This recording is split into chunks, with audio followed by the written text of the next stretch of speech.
Good morning and welcome to another episode of Drew's Book Reviews. Today's book I highly consider a testament to the phenomenal writing and career of Margaret Atwood. Today's book we are going to be talking about The Testaments, so stay tuned.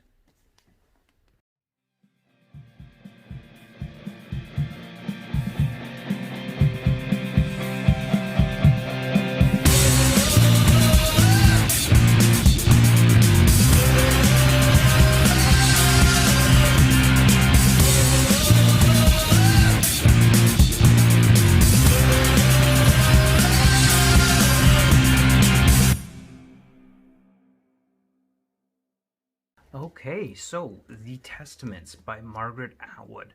This is the sequel to The Handmaid's Tale. Now, if you have not read The Handmaid's Tale, why haven't you read it? Seriously, you need to go back and read The Handmaid's Tale.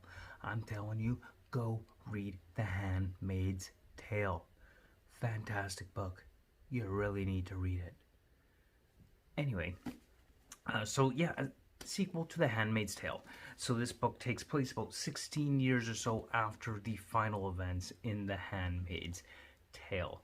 And this book is just 35 years in the making, and it is phenomenal all around. So if you're not familiar with the Handmaid's Tale world, this book is based on the nation of Gilead, a fictional nation at some point in the future. It is a Christian theocratic nightmare. Essentially, it's in a world where the U.S. government has been taken over by Christian fundamentalists. So it's tyranny, it's oppressive. The status of women is basically as a second-class citizen. And there are a variety of different groups within this world that maintain power and control. We have the commanders. The commanders are this group of people that basically control everything. They are the government. They are the ones that are in charge. If you're lucky, you might get to be a commander's wife. And everything is structured around their rules. Depending on your class and position in society actually determines even so much as the clothing that you wear. Commander's wife, for example, will always be dressed in a blue dress. This is how the rest of the world knows that that is a commander's wife. You see, because they're not allowed to talk, they're not allowed to read, they're only allowed to speak when spoken to, kind of idea. Women can't be literate. They can't read. They're viewed as these people who just aren't intelligent enough to be able to read themselves and to understand and to gain knowledge. Where knowledge, of course, is power. Should they let them do this, the commanders themselves might be overthrown. And then we have the group called the Marthas. The Marthas are a group of women who essentially their role is to cook, to clean. They're the housekeepers, the maids. Their job is to basically run the household and do all the quote-unquote womanly duties of the house. So the cooking, the cleaning, the laundry, all that kind of stuff. And then we have the eyes. This is like the secret police. They are in charge of making sure that people are following the rules and living the laws. They enforce the laws of this theocratic, nightmarish regime. So they're basically, and they're the chauffeurs too, but in general they are the ones that enforce the laws. And of course, the commanders and the eyes can only ever be men. There are really tight restrictions. You cannot have women in certain roles, and you cannot have men in certain roles. So one of the other roles is the ants. The ants are this group that are responsible for educating the girls and educating the women into their philosophical and theological, ideological state, kind of make sure that they are basically beat and manipulated and coerced into submitting to the roles that have been outlined for them. And then, of course, we have the Handmaids. Now, of course, the Handmaid's Tale is based off of the story of a woman by the name of June. She is known throughout the tale as Offred. So that is kind of how the handmaids are separated. It's how they're determined who they are. They have the name Off Fred, Off Kyle. So essentially, whoever their commanders, they only ever get to go to the commanders. The commanders get the handmaids, and they are labeled of Kyle, Fred, essentially denoting them as property.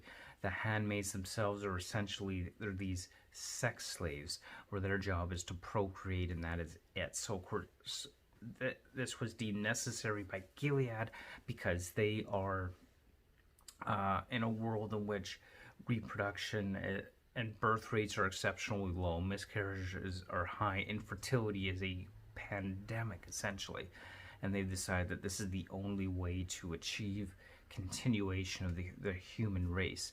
And so they basically enslave these girls to be their sex slaves. Any young woman who is found fertile, who isn't of a high enough standing in society, can become a handmaid and basically passed around from commander to commander to commander. And it's basically legalized rape is what it is. They are within the whole construct of Gilead, which they cannot refuse, and even the commanders' wives are complicit in this, and they have this whole ceremonial procedure going on to justify their behavior, their actions. So that's kind of a brief summary of the entire Handmaid's Tale and the Testament's world. And might add, the Handmaid's Tale television series is really awesome as well. That's actually what kind of got me into actually reading The Handmaid's Tale in the first place. So, with all that out of the way, let's actually start getting into the actual book review now. So, as they would say in Gilead, praised be. This book is by far 5-star review all around. Absolutely loved it in every aspect of it. So this book is written from the viewpoint and first-person narrative of 3 different characters. First, we have the character of Aunt Lydia. So she is essentially, she is one of the most villainous characters from The Handmaid's Tale. She is the head of the organization of the Ants. And she has our protagonist in this book. She is one of the viewpoints at which we're reading. Now, if you don't want spoilers, now is the time to exit out. There's going to be some spoilers in this. I'll try to keep it as spoiler-free as I can, but ultimately, I don't know if I'm going to be able to do that. There's just kind of a lot to talk about, essentially. So, Aunt Lydia, she is essentially a double agent. So, before Gilead, Aunt Lydia was a family court judge. She ingratiated herself to this new government and has essentially been acting as a founding member of the Ants, but also a double agent between Gilead and the Underground Female Railroad, as they call it, or the Mayday organization, which has been branded as terrorists by the government of Gilead. So she's kind of been playing both sides of what's going on within the whole world of Gilead in order to survive herself. She did this out of a sense of survival. And it's kind of from her perspective, the story is written from her viewpoint anyway, of her memoirs, the things that she wrote and stashed away and hid in the hopes that they would be read someday, and hoping that those that read it didn't view her in a negative light, but with complete understanding if that is what happened, if she is viewed as the bad guy as a result of the decisions that she made in order to survive. But ultimately, she was playing both sides, and she was basically orchestrating the entire downfall of Gilead.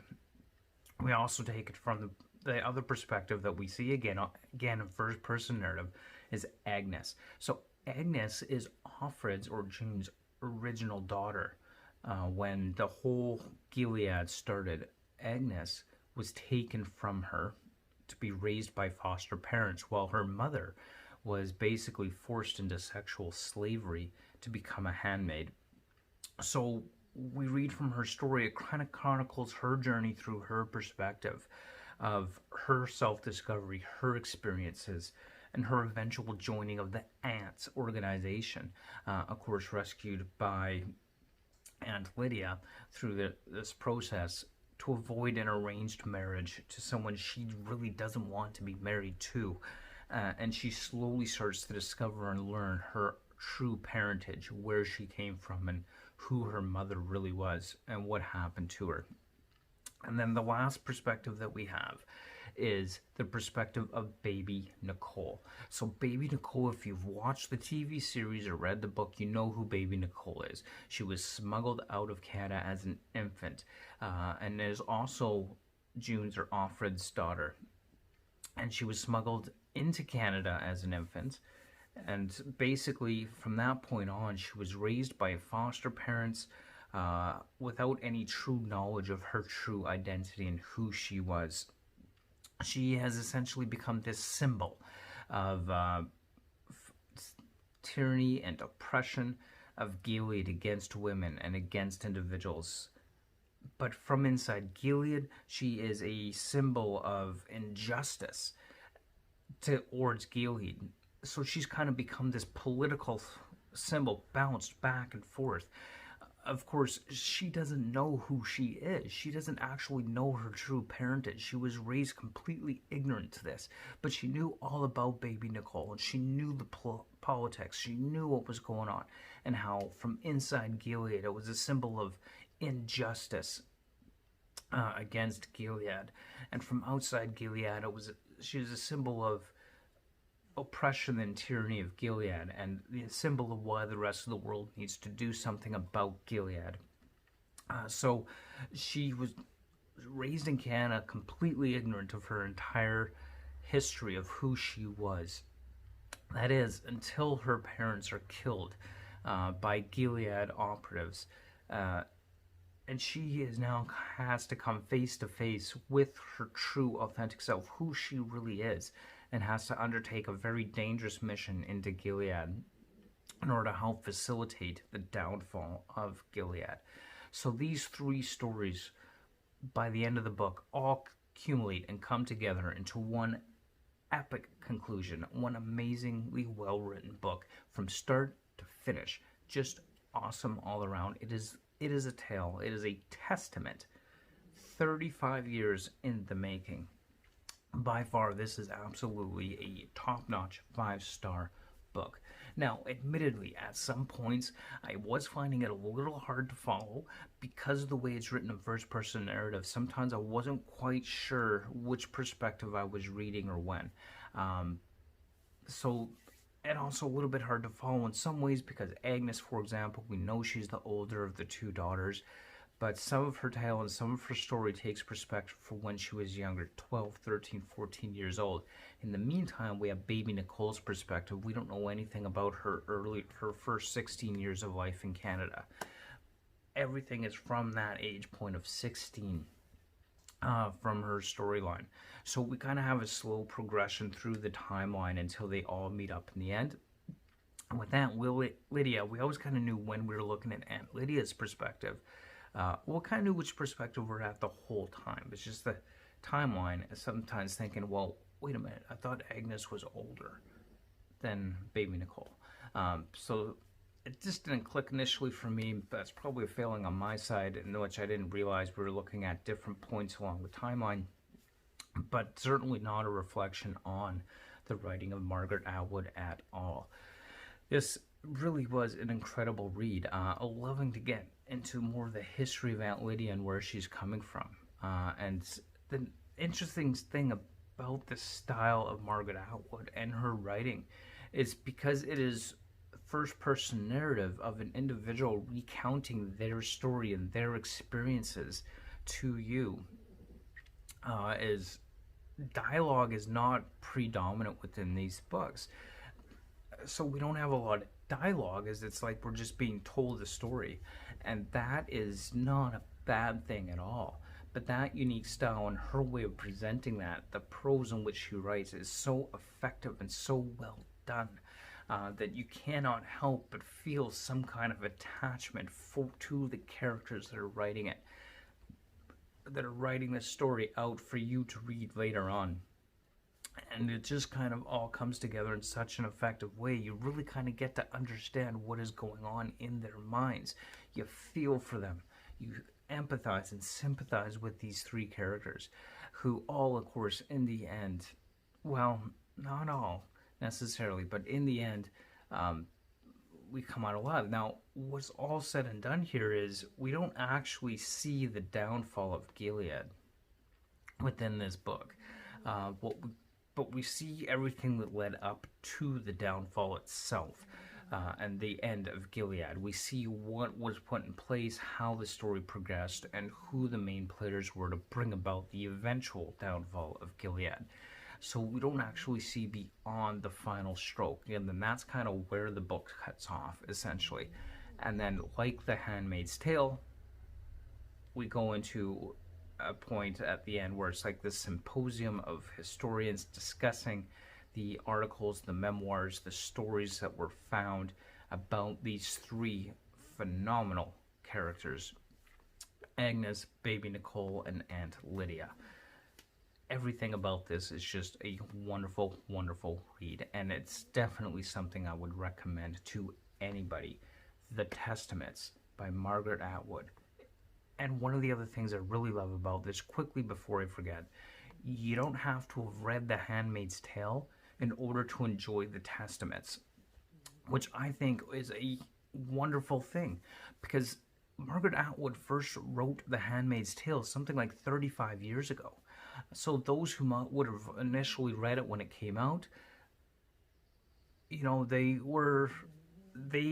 can catch up. They don't need to reread The Handmaid's Tale in order to understand the Testaments.